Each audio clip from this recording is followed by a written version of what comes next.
네, 여러분 반갑습니다. 이 자리에 서면 언제나 긴장이 되는 것 같습니다. 근데 이 긴장이 되게 기분 좋은 긴장인 이유는 이 시간 덕분에 주님과 더욱더 친밀해지기 때문인 것 같습니다. 바라건대 오늘 여러분도 이 예배의 시간이 그런 떨림과 기대가 있는 시간이길 소망합니다. 오늘 같이 말씀을 나누려고 하는데요. 오늘 말씀은 베드로의 시선을 따라서 이제 말씀이 시작됩니다. 20절을 보면은 이제 베드로는 돌이켜 예수께서 사랑하시는 그 제자가 따르는 것을 보았다라고 기록하고 있습니다. 그러고 이렇게 묻는 겁니다. 예수님한테 주님, 근데 이 그 제자, 주님께서 사랑하시는 그 제자는 어떻게 됩니까? 라고 물으면서 오늘 본문이 시작되고 있습니다. 베드로의 이 질문이 왜 나왔을지는 이제 15절부터 19절 말씀을 같이 보면 좀 선명해지는데요. 저와 여러분이 이제 한 절씩 번갈아 가면서 읽어보면 좋을 것 같습니다. 제가 먼저 15절부터 읽도록 하겠습니다. 그들이 조반 먹은 후에 예수께서 시몬 베드로에게 이르시되 요한의 아들 시몬아 내가 이 사람들보다 나를 더 사랑하느냐 하시니 이르되 주님 그러하나이다 내가 주님을 사랑하는 줄 주님께서 아시나이다 이르시되 내 어린 양을 먹이라 하시고 또 두 번째 이르시되 요한아 아들 시몬아 네가 나를 사랑하느냐 하시니 이르되 주님 그러하나이다 내가 주님을 사랑하는 줄 주님께서 아시나이다 이르시되 내 양을 치라 하시고 세 번째 이르시되 요한의 아들 시몬아 내가 나를 사랑하느냐 하시니 주께서 세 번째 내가 나를 사랑하느냐 하심으로 베드로가 근심하여 이르되 주님 모든 것을 아시오매 내가 주님을 사랑하는 줄을 주님께서 아시나이다. 예수께서 이르시되 내 양을 먹이라. 내가 진실로 진실로 내게 이르노니 내가 젊어서는 스스로 뛰고 원하는 곳으로 다녔거니와 늙어서는 내 팔을 벌리리니 남이 내게 네 뛰지 않는 곳으로 데려가리라. 이 말씀을 하심은 베드로가 어떠한 죽음으로 하나님께 영광을 돌릴 것을 가리키심이로라. 이 말씀을 하시고 베드로에게 이르시되 나를 따르라 하시니 아멘. 이 바로 직전의 본문은 저와 여러분들이 너무나도 익숙한 본문인 것 같습니다. 부활하신 예수님이 베드로를 자신을 세 번 부인했던 베드로를 찾아오셔서 내가 나를 사랑하느냐 세 번을 물어보심으로써 베드로의 사랑 고백을 이제 예수님께 드리고 또 예수님께서 그에 대해서 너는 이제 나의 양을 먹여라라는 그 사명까지 베드로를 회복시켜 주시고 그 사명까지 주어 주시는 장면이 바로 오늘 본문 직전에 있었던 본문입니다. 턱없이 부족했던 베드로의 사랑이지만 그 사랑을 있는 그대로 받아주시는 베드로의 사랑보다 더 큰 예수님의 사랑이 직접적으로 그 대화를 통해서 나타나는 것이 그 직전의 본문이라는 것입니다. 오늘날 우리에게 이제 우리 상황에 좀 쉽게 대입하다 보면 수련회 마친 직후에 우리의 감정과 좀 비슷하지 않을까라는 생각이 듭니다. 수련회 집회 때 우리가 뜨겁게 예수님을 찬양하고 기도하고 예수님이 나를 참 사랑하시는구나. 나를 예수님을 향한 나의 마음은 정말 턱없이 부족한데 하나님께서 부어주시는 사랑은 너무나도 크구나를 이제 직접적으로 우리가 알고 있었던 그런 상황, 그러한 감정과 상황을 직접적으로 나의 삶에서 경험하게 되어지는 그런 순간 가운데에 베드로가 있었다라고 생각해 보면 조금 더 이 베드로의 상황이 이해하기 쉬울 것 같습니다. 자, 이러한 상황에서 다시 처음 베드로가 던졌던 질문으로 돌아가 보려고 합니다. 베드로가 뭐라고 했냐면 20절을 제가 읽도록 하겠습니다. 베드로가 돌이켜 예수께서 사랑하시는 그 제자가 따르는 것을 보니 그는 만찬석에서 예수 품에 의지하여 주님을 파는 자가 누구 오니까 묻던 자라. 네, 다시 보시면 그리고 이어서 21절도 보면 이에 베드로가 그를 보고 예수께 여짜오되 주님 이 사람은 어떻게 되겠사옵니까? 라고 묻고 있습니다. 이 사람은 어떻게 되겠습니까? 저 사람은 어떻게 되냐? 예수님께서 사랑하시는 그 제자는 어떻게 되냐고 예수님께 묻고 있습니다. 쉽게 말하면 비교하고 있는 것입니다.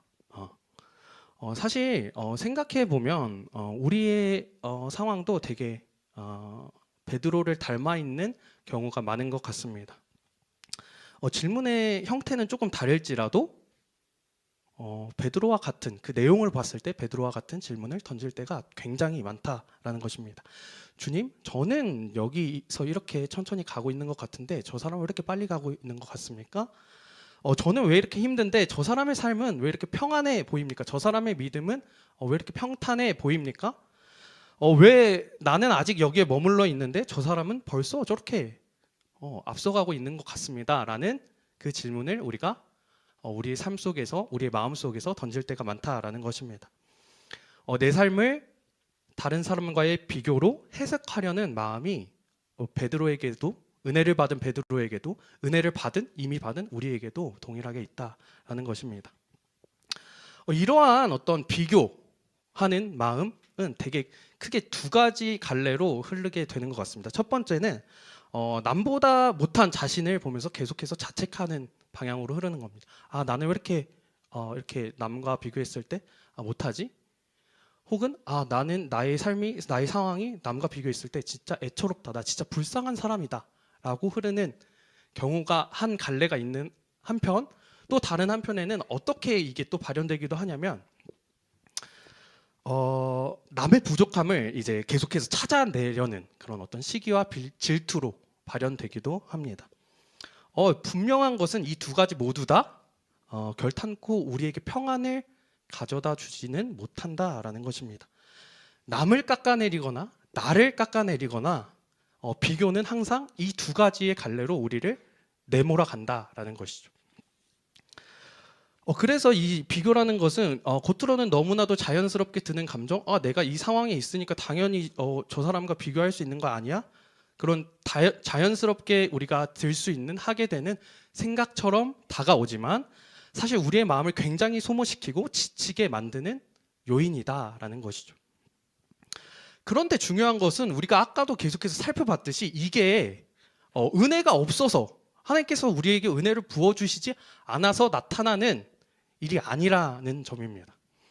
오늘 본문을 통해서 계속해서 살펴봤듯이 베드로는 바로 직전에 예수님의 용서를 경험하고 또 사명을 부여받은 상황 가운데 있었다. 다시 말하면 예수님의 사랑이 얼마나 큰지 그분의 은혜가 얼마나 큰지 이미 베드로는 알고 있었던 상황에서 바로 그 직후에 요한을 이제 딱 예수님과 대화 마치고 돌아서서 요한을 딱 보는데 근데 쟤는 어떻게 됩니까? 주님? 이렇게 나왔다라는 것이 이게 약간 우리에게 또 베드로에게 있었던 문제라는 것이죠. 예수님이 이거에 대해서 이제 설명하시는 그 대답하시는 그 대답이 되게 흥미로운데 22절에 나와 있습니다. 22절을 여러분이 한 목소리로 읽어보도록 하겠습니다. 시작. 예수께서 이르시되 내가 올 때까지 그를 머물게 하고자 할지라도 내가 무슨 상관이냐 너는 나를 따르라 하시더라. 예수님께서는 베드로의 질문에 대해서 대답을 하시는 것 같지만 사실 이 대답이 직접적으로 그 베드로가 궁금했던 사안에 대해서 대답해 주지는 않습니다. 그 다른 제자, 예수님께서 사랑하시는 그 다른 제자 요한이 어떻게 미래가 그려질지를 대답하지도 않으시고 아니다. 너에게 더 큰 은혜가 있다. 너가 더 큰 영광을 나에게 돌릴 것이다. 라고 베드로의 마음을 풀어주지도 않습니다. 다만 예수님께서는 그러면 이 대답을 통해서 베드로로 하여금 가르쳐주고자 하셨던 것이 무엇이냐 하면 생각해보면 그 베드로의 생각을 그 질문에 대답하시면서 베드로의 생각을 교정하고 계시다라는 것을 우리는 발견할 수 있습니다. 무슨 상관이냐? 너는 나를 따르라라고 말씀하고 계시다라는 것입니다. 이거는 이제 베드로야 너 비교하는 거 그거 잘못됐으니까 그냥 하지 마. 너 비교하지 마. 너 지금 내가 은혜 지금 이만큼 줬다고 너 지금 방금 용서받은 사람인데 어떻게 그러냐? 라고 다그치는 게 아니라 그런 차원의 그런 수준의 말씀이 아니라 베드로가 가지고 있었던 어떤 삶에 대한 기준, 나의 삶이 어떻게 가치를 발견하느냐라고 물어봤을 때 베드로는 그렇게 생각하고 있었던 것 같아요. 내가 하나님께 더 큰 영광을 돌릴 때 내가 그만큼 가치 있는 사람이 된다라고 생각하고 있었던 이 베드로의 삶의 기준을 교정하고 계신다라는 말씀이죠. 베드로야, 너의 삶의 기준은 다른 사람에 의해서 다른 사람과의 비교 속에서 결정되는 게 아니라 나를 따르는 사람이라는, 나에게 연결되어 있는 그 사람이라는 그 정체성으로 너의 가치는 거기서 발견된다라고 말씀하고 계신 것이죠. 바로 여기서 우리는 이 말씀의 역할이 무엇인지를 발견하게 됩니다. 말씀은 우리가 어디에 속해 있는지, 우리의 가치가 어디로부터 출발하는지를 알려준다라는 것이죠. 예수님께서 베드로에게 하신 말씀은 삶의 기준을 교정하는 말씀이었습니다. 나를 따르라라고 말씀하시는 기준은 그냥 이렇게 3년 동안 이제 예수님께 훈련 받았던 것처럼 예수님이 가는 그 자리에 계속해서 졸졸졸 따라간다는 어떤 그런 물리적인 뒷쫓음을 의미하지는 않습니다. 그것도 물론 있겠지만 그 차원을 조금 더 넘어서 더 큰 의미가 있다라는 것이죠. 너는 이미 내 제자다, 내 사람이다, 너는 나를 따르는 사람이다 라고 말씀하심으로써 나에게 속해 있는 사람이다라는 그 선언적인 성격이 이 예수님의 대답에 더 강력하게 담겨 있다라는 것이죠. 우리는 자꾸 비교 속에서 스스로의 가치를 확인하게 되는 것 같습니다. 내가 누구보다 나은지, 내가 뒤처져 있는 건 아닌지, 혹은 내가 한 일에 대해서 정말 적절한 평가를 받고 있는가를 다른 사람이라는 어떤 그 표준값을 다른 사람에게 두고 그거에 우리가 이렇게 쫓아다닌다라는 것이죠. 근데 예수님은 계속해서 이야기하듯이 비교로 가치가 규정되는 게 아니라 그분과 연결되어 있으므로 우리는 이미 가치 있는 존재다라고 말씀하고 계신다라는 것입니다. 요한복음 15장 5절 말씀인데요. 여러분이 한 목소리로 읽어주시면 감사하겠습니다. 시작. 나는 포도나무요 너희는 가지라. 그가 내 안에 내가 그 안에 거하면 사람이 열매를 많이 맺나니 나를 떠나서는 너희가 아무것도 할 수 없음이라. 네, 예수님께서 포도나무 비유를 제자들에게 또 말씀하신 그 적이 있는데요. 포도나무 이 가지의 가치는 어디서 출발하느냐 생각해 보면 나무에서, 뿌리에서 출발한다라는 것을 우리는 알 수 있습니다. 나무에 연결되지 않은 가지는 전혀 아무런 능력도 없습니다. 가지는 나무에 붙어 있을 때에만 그 생명력, 그 나무 가지가 가지고 있는 그 기능을 온전히 감당할 수 있게 된다라는 것입니다.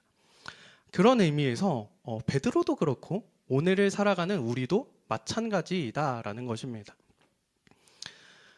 누구보다 나은 사람이어서가 아니라 주님께 속한 사람이기 때문에 건강하고 아름다운 열매를 맺는 아름다운 사람들입니다. 이 하나님의 말씀이 오늘 저와 여러분 마음 가운데 깊이 새겨지기를 간절히 소망합니다. 네, 그런가 하면 한 가지 조금 더 생각해 보려고 합니다. 요한복음이 이 예수님과 베드로의 이 대화, 지금 우리가 살펴본 이 3절의 대화를 약간 포커싱해서 줌인해서 주목하고 있다라는 점을 좀 살펴보려고 합니다. 예수님께서 이제 베드로에게 너는 나를 따르라라고 말씀하셨을 때 사실 이제 제자들이 같이 있었기 때문에 그 제자들도 분명히 어떤 그 말씀을 들었을 수도 있을 거예요. 근데 그 예수님께서 베드로에게 하신 이 말씀, 오늘 우리에게 기록된 그 성경의 말씀은 다른 제자들은 이제 다 이렇게 포커싱이 안 되어 있고 예수님과 베드로라는 이 두 사람이 포커싱이 되어서 우리에게 메시지를 전달해주고 있습니다. 그런 면에서 생각해 보면 예수님께서 하시는 그 말씀은 베드로 개인을 향한 분명한 말씀이었다라는 사실입니다. 굉장히 개인적인 말씀이다. 나에게 주신 그 베드로 개인에게 주신 말씀이다라는 것입니다. 우리는 종종 이렇게 생각합니다. 설교, 신앙생활 잘 하는 거 이제 좀 떠올려 봤을 때 설교 잘 들으면 되지. 이제 묵상 이제 친구들이 나눔하는 거 잘 경청하고 그거 이제 거기서 이제 배울 점 있으면 나도 이렇게 해서 잘 배우면 되지. 혹은 이제 이미 좋은 설교들 인터넷에 참 많이 있으니까 그거 이제 이렇게 찾아보면서 그걸로 이제 나의 신앙을 잘 다져가면 되지라고 생각을 쉽게 하는 것 같습니다. 그것만으로 충분하다고 우리는 생각할 때가 많은 것 같습니다. 물론 그런 것도 필요하지만 그것만으로는 안 된다라는 말씀을 나누고 싶습니다. 왜냐하면 우리의 신앙이 어떻게 형성되어져 가고 어떻게 성숙되어져 가는가 하면은 누군가의 이야기, 어떤 카더라, 이 사람이 이렇게 예수님을 이런 사람이라 카더라, 예수님이 이 사람에게 이런 은혜를 주셨다 카더라라는 그 카더라가 우리의 신앙을 보조해주는 역할을 할 수 있어도 우리의 신앙의 본질적인 영역까지 담아내기는 어렵다라는 것입니다. 그래서 우리에게 말씀이 필요하다라는 것입니다. 우리가 말씀을 우리의 삶 가운데에서 하나님의 그 생명의 말씀을 직접 묵상하는 시간이 너무 절실하게 필요하다라는 것입니다. 내게 주어진 상황에서 그 말씀으로 고민해보고 또 나의 상황에 말씀으로서 비춰서 이제 생각해보고 어떻게 해보면 좋을까? 이 말씀을 내 삶의 그 현장에서 어떻게 좀 적용해보면 좋을까? 이렇게 고민해보는 과정이 필요하다라는 것이죠. 누가 하나님은 이런 분이시더라 라는 그 차원을 넘어서 하나님은 이런 분이죠. 내가 만난 하나님은 이런 분이죠. 내가 가장 힘들고 외로울 때 나와 함께 하신 분, 나를 위로하는 분이죠. 이렇게 하나님과의 관계에 있어서 그 관계의 대상의 주어가 내가 되어지는 이 경험을 할 필요가 있다라는 것이죠. 그래서 우리 날마다 이제 매년 이제 새 학기가 시작되면 강조하는 게 있습니다. 한 구절 묵상인데요. 이제 고등학생 안 그래도 이제 바쁘고 분주하고 그런 시기에 내 수행평가하고 뭐 이렇게 내신 준비하고 모의고사 보고 이 바쁜 틈바구니 속에서 우리가 이 말씀을 보는 시간을 강조하는 이유는 그냥 이제 너 그리스도이니까 이거 해야 돼라고 이렇게 의무감을 하나 더 얹어 놓는 차원이 아니라 나의 힘든 그 순간 가운데에서 묵상한 그 말씀이 내 삶 속에서 내 삶의 환경 속에서 고민해보고 적용되어질 때 그게 정말 우리 마음에 하나님께서 우리에게 정말 나에게 이렇게 말씀하고 계시는구나를 우리가 알 수 있기 때문에 그렇습니다. 저는 이제 연말이 이렇게 좀 되면 지금 연초인데 그래도 연말이 되면 사람들과 이렇게 만나서 이렇게 교제하고 이야기하는 것을 되게 좋아합니다. 왜냐하면 이제 한 해 동안의 사람들의 이야기를 이제 쭉 듣다 보면 저는 이제 또 교회에서 쭉 자라왔다 보니까 교회 친구들을 만나서 이야기를 쭉 듣다 보면 하나님께서 각 사람에게 꼭 맞는 방식으로 정말 섬세하게 인도하셨다라는 것들을 우리가 그 나눔들을 통해서 볼 수 있게 되고 느낄 수 있게 됩니다. 누군가는 이제 실패를 통해서 하나님을 만났고 누군가는 이제 공동체의 어떤 관계 속에서 하나님을 선명하게 느꼈고 또 누구는 이건 전혀 예상하지 못한 일인데 이 일을 통해서 하나님과 조금 더 가까워진 것 같다라고 이야기를 하는 사람도 있습니다. 같은 하나님인데 같은 말씀으로 우리에게 주어져 있는데 우리가 그 말씀을 우리의 일상으로 가지고 들어올 때에 나타나게 되는 보여지게 되는 그 하나님의 일하심은 너무나도 다채롭고 풍요롭다라는 것이죠. 풍성하다라는 것입니다.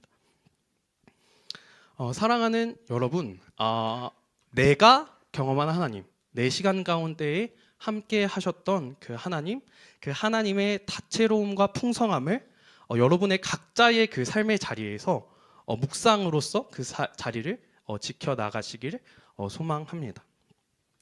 이제 말씀을 좀 마무리하려고 하는데요. 말씀을 맺으려고 하는데요. 여기 몇몇 그 친구들은 아는 사람도 있겠지만 제가 요즘에 이제 결혼 준비를 이제 좀 시작을 했거든요.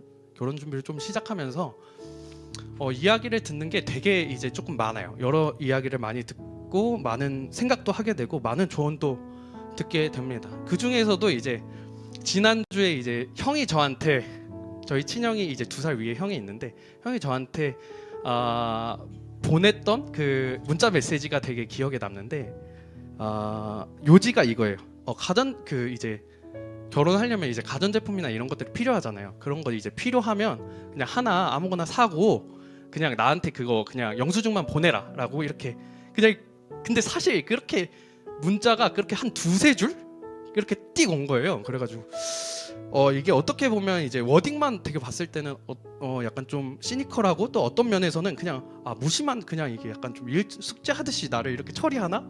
라는 생각이 들 수도 있을 메시지인데 저는 그게 마음에 굉장히 와닿았어요. 왜 와닿았냐라고 하면 사실 이거를 비교의 잣대로 들이밀면 얼마든지 이제 비교할 수 있었을 것 같아요. 왜냐면 이제 비교라는 것 자체가 어쨌든 내게 주어진 것보다 더 상대적으로 더 위에 있는 것들을 자꾸 보게 하기 때문에 비교할 수만 왜 이렇게 말을 이렇게 좀 따뜻하게 못하나? 라고 생각했을 수도 있는데 저는 그 메시지가 그 2줄이 되게 제 마음에 깊이 남아 있었는데 왜 그랬냐면 그 형과의 그 한 25년, 27년, 28년 그 이야기들이 있기 때문에 형이랑과의 그 관계 속에서 우리가 형제라는 이름 가운데 만들어낸 이야기들이 형도 알고 나도 알고 그래서 형이 이 메시지를 이렇게 띡 보냈지만 이게 어떤 마음으로 나한테 보냈는지가 이제 느껴지니까 그게 이제 안 받아도 참 좋다라는 안 받아도 그냥 이 마음으로 참 좋다라는 그런 경험이 있었는데 하나님과의 그 관계도 되게 비슷한 것 같아요. 말씀도 마찬가지인 것 같다라는 생각이 들었습니다. 성경 한 구절이 어떤 날에는 그냥 글자처럼 보이고 지나가는 날도 있어요. 근데 또 어떤 날에는 이 그냥 진짜 별거 아닌 그냥 한 구절인 것 같은데 그 한 구절 때문에 우리가 눈물을 흘리고 하나님 진짜 살아계시는구나를 느끼게 되는 날들도 있다라는 것입니다. 결국은 이제 사람의 마음은 어떤 비교에서 오는 얄팍한 안도감, 내가 그래도 지금 저 사람보다 나은 위치에 있어라는 이거에서 오는 얄팍한 안도감으로는 결코 만족하지 못합니다.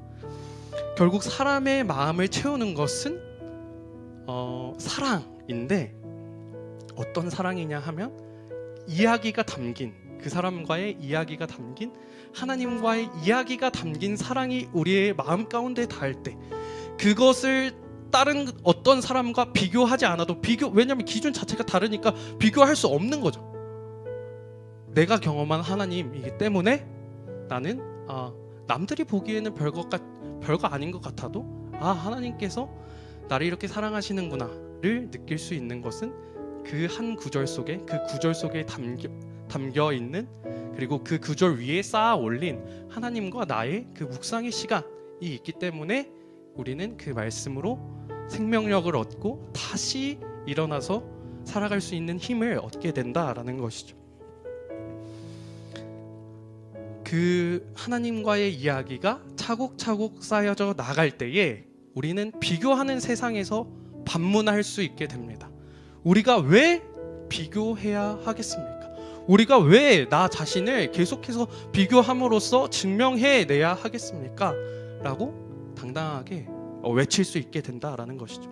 무슨 상관이냐 너는 나를 따르라 말씀하시는 예수 그리스도를 바라봐야 합니다. 그분의 말씀에 더욱 귀 기울여야 합니다. 그분의 말씀으로 우리의 삶이 더욱더 깊어져 가야 한다라는 것이죠. 그렇게 말씀이 단순한 글자를 넘어서 하나님과 함께 걸어온 그 시간들을 담아낼 때 말씀은 진정으로 우리를 자유롭게 하고 비교로부터 자유롭게 하고 세상의 어떤 시선으로부터 자유롭게 하는 우리들 진정한 해방일지가 될 수 있다라는 것입니다. 그 은혜의 이야기들로 여러분의 삶 속에서 묵상으로 기려 올린 그 은혜의 이야기들로 여러분의 삶을 여러분의 마음을 가득 채우는 저와 여러분이 되기를 간절히 소망합니다. 이제 함께 찬양을 하도록 할 텐데요. 이 찬양이 좀 옛날 찬양이에요. 제가 좋아했던 찬양이어서 좀 생소한 친구들이 있을 수 있을 것 같은데 그런 친구들은 이제 앞에 나오는 이 찬양의 가사를 잘 곱씹어 보면서 우리가 지금 올려드리는 이 고백이, 우리가 올려드리는 이 찬양이 어떤 의미를 담고 있고 우리가 무엇을 지금 하나님께 찬양하는지를 같이 고민해 보면 좋을 것 같습니다. 주만 바라볼지라 함께 찬양할 텐데요. 가사에 이런 말씀이 있습니다. 어두움에 밝은 빛을 비춰주시고 너의 작은 신음에도 응답하시니 너는 어느 곳에 있든지 주를 향하고 주만 바라볼지라 라는 이 가사가 있는데, 어느 곳에 있든지 어떤 상황이든지 하나님께서 우리를 주목하고 계시고 하나님께서는 우리와 그 하나님과의 이야기를 계속해서 쌓아나가길 원하신다는 것을 기억하는 저와 여러분이 되길 원합니다. 그런 마음을 담아서 함께 찬양을 하도록 하겠습니다. 하나님의 사랑을 사모하는 자.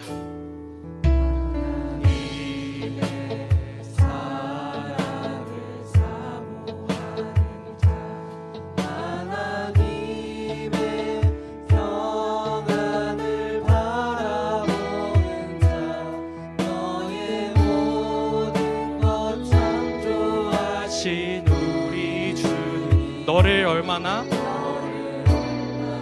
사랑하시. 하나님께 찬양과 경배하는 자, 찬양과 경배하는 자, 하나님의 선하심을 닮아가는 자, 너의 모든 것 창조하신 우리 주님, 너를 사랑을. 하나님 사랑의 눈으로, 하나님 사랑의 눈으로 너를 어느 때나 하나님 인자한 귀로써, 하나님 인자한 귀로써 언제나 너에게 기울이시니 어두움에 밝은 빛을 비춰주시고 너의 작은 신음에도 응답하시니 너는 어느 곳에 있든지 주를 향하고 주만 하나님 사랑의 눈으로, 하나님 사랑의 눈으로 너를 어느 때나 바라보시고 하나님 인자한 귀로써 언제나 너에게 기울이시니 어둠에 밝은 빛을 비춰주시고 너의 작은 신음에도 응답하시니 너는 어느 곳에 있든지 주를 향하고 주만 바라볼지라.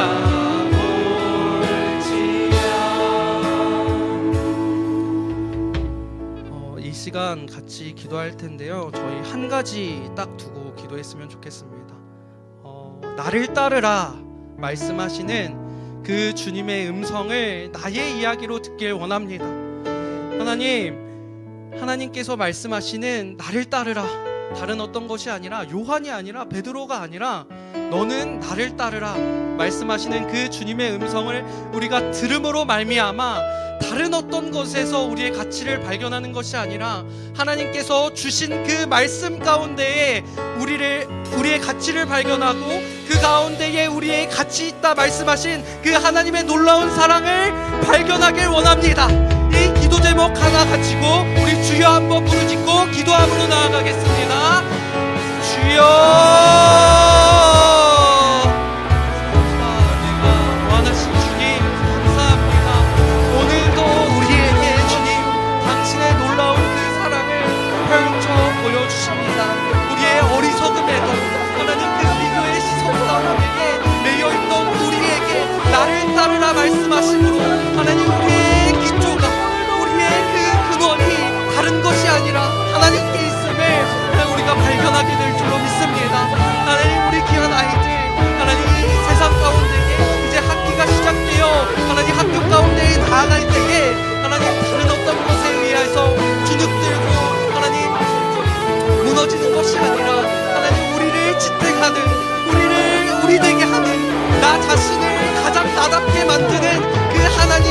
말씀 가운데에서 발견하게 되어지는 그런 하나님의 놀라운 일하심이 우리 공동체 가운데 가득하게 소망합니다.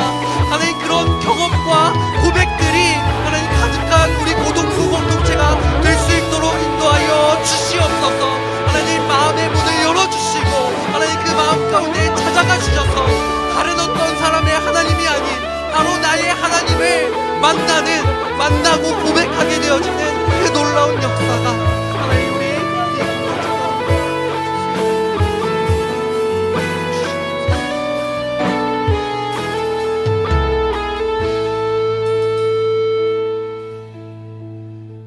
너는 나를 따르라 말씀하시는 그 주님의 음성, 우리에게 그렇게 말씀해 주시니 우리의 어떤 조건도 우리의 행위보다 앞서 먼저 우리를 그렇게 불러주시니 너무나도 감사합니다.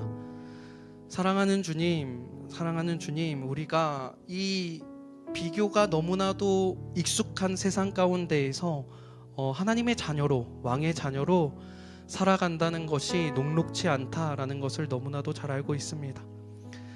그러나 주님, 우리가 그럼에도 불구하고 이 걸음들, 그리스도인으로서의 이 정체성을 놓치지 않을 수 있는 이유는 하나님께서 우리를 붙들고 계시고, 때때로 우리가 어리석을 때에 하나님께서 말씀을 통해서 우리에게 주신 그 성경 말씀을 통해서 우리를 훈계하시고 또 우리를 옳은 길로 지도하시기 때문인 줄로 믿습니다.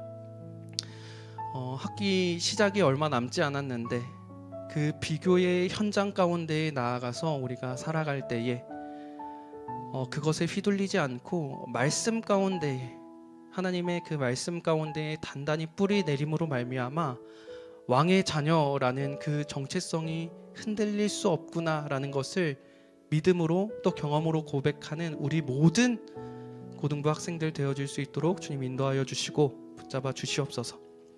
그렇게 우리를 인도하시고 우리를 포기하지 않으실 주님을 기대합니다. 모든 말씀 우리 구주 되신 예수 그리스도의 이름으로 기도드렸습니다.